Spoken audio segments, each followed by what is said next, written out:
मुंबई व गोवंडी शहरामध्ये गोमांस तस्करी करणारा आसिफ सादिक कुरेशी उर्फ नवाब आणि शहनाज कुरेशी उर्फ शहानू हे दोघे बीफ माफिया यांच्यावर बजरंग दल व मानद पशुकल्याण प्रतिनिधी म्हणून गोसेवा करणारे प्रतीक नन्नावरे व आशिष पारेख, गोमांसाची तस्करी करणारा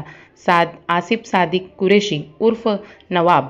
व शहनाज कुरेशी उर्फ शहानू यांच्यावर बजरंग दलचे पदाधिकारी मेहरबान का,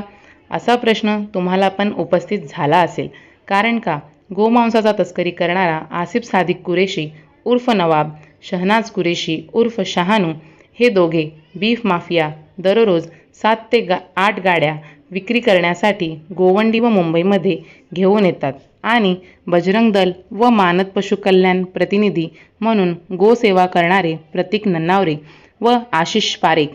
या दोघेजण च्या गाडीवर गोमांसाचा तस्करी करणारा शहनाज कुरेशी उर्फ शहानू व आसिफ सादिक कुरेशी उर्फ नवाब व्हिडिओ आणि फोटो कसा काय? गोवंडीमध्ये मोठ्या प्रमाणात गोमांसाचा तस्करी करणारा आसिफ सादिक कुरेशी उर्फ नवाब गल्ली क्रमांक 15 कचऱ्याच्या डेपोच्या बाजूला बैगनवाडी शिवाजीनगर गोवंडी व शहनाज कुरेशी उर्फ शहानू हे दोघेही बीफ माफिया दररोज 7 ते 8 गाड्या विक्री करण्यासाठी गोवंडी व मुंबईमध्ये घेऊन येतात.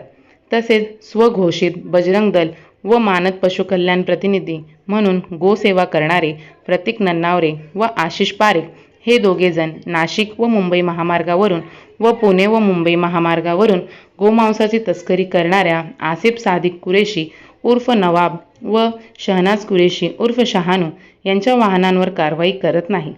आपण पाहू शकता की शहनाज कुरेशी गोमाफिया हा कसा प्रतीक नन्नावरे व आशिष पारेख यांच्या गाडीच्या पुढे ताठ मान करून उभा आहे. माझी व जनतेची अशी मागणी आहे की प्रतीक नन्नावरे व आशिष पारेख यांचा मूळ व्यवसाय कोणता व त्यांच्याजवळ गेल्या 3 वर्षात एवढी मालमत्ता आली कुठून? हे दोघेजण हिंदू संघटना व बजरंग दल यांची दिशाभूल करत आहेत. तसेच निस्वार्थ गोसेवा करणारे प्राणी फाउंडेशन अध्यक्षा व शिवशंकर स्वामी तसेच इतर गोसेवा संघटना नावे खराब करण्याची कामे प्रतीक नन्नावरे व आशिष पारेख हे दोघेजण करत आहेत. यांच्यावर संघटना कारवाई करणार का, असा प्रश्न नागरिक मध्ये उपस्थित होत आहे.